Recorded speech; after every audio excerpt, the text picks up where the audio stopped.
This is Pakistan, one of the most populous nations on earth. And to add to its list of existential challenges, it has a talent crisis. I've never seen in my 38 years so many people either leaving or wanting to leave. The hopelessness has gone so high.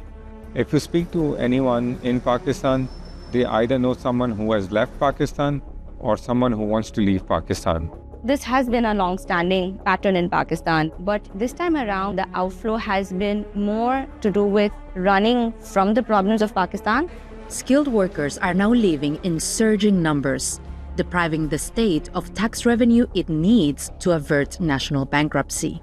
I had to do 3 jobs at one point. I started feeling that my health was badly affected because on a lot of these days I was working more than 15 hours a day and perhaps more than 80 hours a week.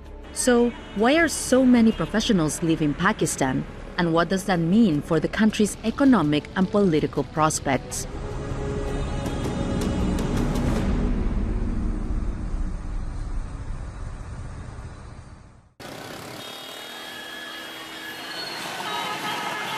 More than 230 million people call Pakistan home, making it the world's 5th largest nation by population. But ask them how they're doing, most will say they're unhappy at best. And it's getting worse. This gray line, it represents people's plunging optimism about Pakistan's economic outlook, while this one tracks the corresponding surge of pessimism. Wage growth has not kept up to inflation and everyone has become a bit more poorer now. It's become difficult to make ends meet. The rent expense of a middle class income is now almost equal to the electricity bills of their households. Think about that for a moment. Energy bills each month equal to the price of the rent on your home. We've seen a sharp rise in food prices in the last 2 years. They're up almost 50% and they're sticky over here now. Just look at the cost of milk. The previously tax-exempt staple costs more in Karachi than it does in wealthy cities like these. Pakistan is a developing country that sends a lot of unskilled labor to many countries. This shows highly skilled professionals leaving Pakistan. Look how the numbers have grown over 5 years. And for sure, economic migration is not a new phenomenon in Pakistan.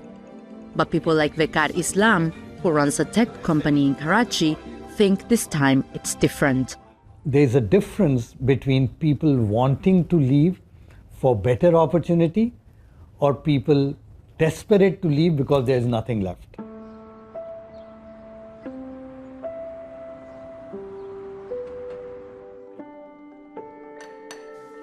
I was one of the few young Pakistanis who had a career in North America, and I had a high-paying job in Canada back in 2015. But I had a passion to do something for my country, for my people. Asad returned home that year to the surprise of friends and family, but it wasn't to last. My wife was earning in Pakistan, I was earning in Pakistan, but yet I think over time both of our salaries lumped together could not afford the high rental prices, the high fuel prices. That pushed us both to start seeking opportunities in the West. It reflects this trend, the number of visas being issued by the US to Pakistani citizens, many of whose skills are highly sought after. Asad applied for and received a scholarship to complete a PhD in the US and moved to Massachusetts in 2023. The brain drain has always been there, but it's intensified in the recent times, and I think it would continue to intensify in the future if the economic situation does not improve. So what exactly is that economic situation? These are rates of inflation for a dozen Asian economies. Now, look at Pakistan. Consumer price gains have somewhat moderated this year, but the cost of essentials still hurts. Rice, tea, and banana prices have more than doubled in the past 2 years. Pakistan's currency has devalued by a third. That has made everything that is imported more expensive. The middle class person cannot afford a basic car. healthcare that is highly dependent on imports has become very expensive in Pakistan. The cost of living because of high food prices, high utility prices has squeezed a lot of disposable income. And Pakistan is a country where people don't tend to make big salaries in the first place. Watch out! 50 rupees, only one piece. To be among the top 20% income earners in Pakistan, you need to have a salary of 64,000 rupees, which is $230 a month. I've spoken to a few people who are bankers, have switched from a four-wheeler car to a motorcycle to save on transportation. And then there's the tax issue. Pakistan faces one of the lowest tax revenues in the region. And that's one of the things that's caught the attention of the IMF. In Pakistan, parental issue is tax collection. So please, for the people in Pakistan that can pay taxes, collect it from them. Pakistan has decided to increase electricity prices, gas prices, and it has also decided to increase taxes by a record 40%. This sparked anger across the country. Professionals say they're being taxed too much, industrialists resent energy price hikes, and farmers think the government buys too little from them. This is on top of lingering discontent over the ousting of former Prime Minister Imran Khan in 2022. It's culminated in a tempestuous period of unrest and political instability, which some analysts have said needs to be stabilized before economic reform can be achieved.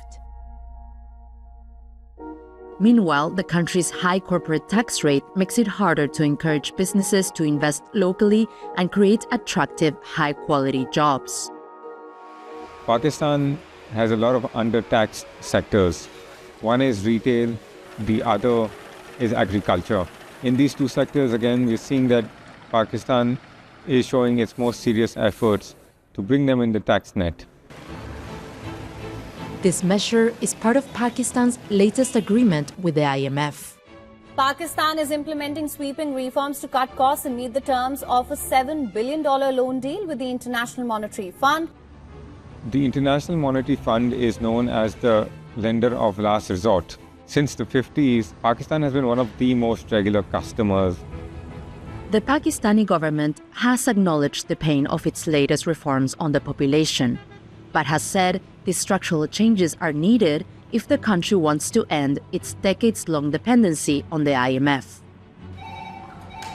But a longer-term solution will involve Pakistani businesses also being able to incentivize employees to stay with them and plug the middle-class brain drain. Some tech companies are going beyond its usual means by giving higher bonuses or giving a portion of the salary in dollars rather than local currency rupee.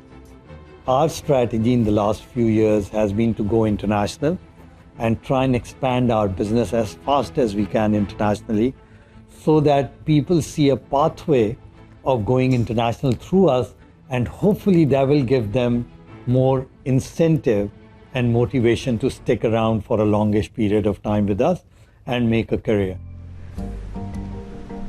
The question will be whether this is enough not only to retain talent, but perhaps even to have it returned.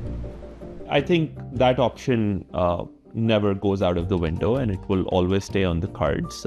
It's my country, I love it, and despite the problems that I've mentioned, I would always want to do something for it. But I think in the foreseeable future, things don't seem to be improving as much. They haven't improved in the last year or so since I've been in the US. And I think this status quo would continue.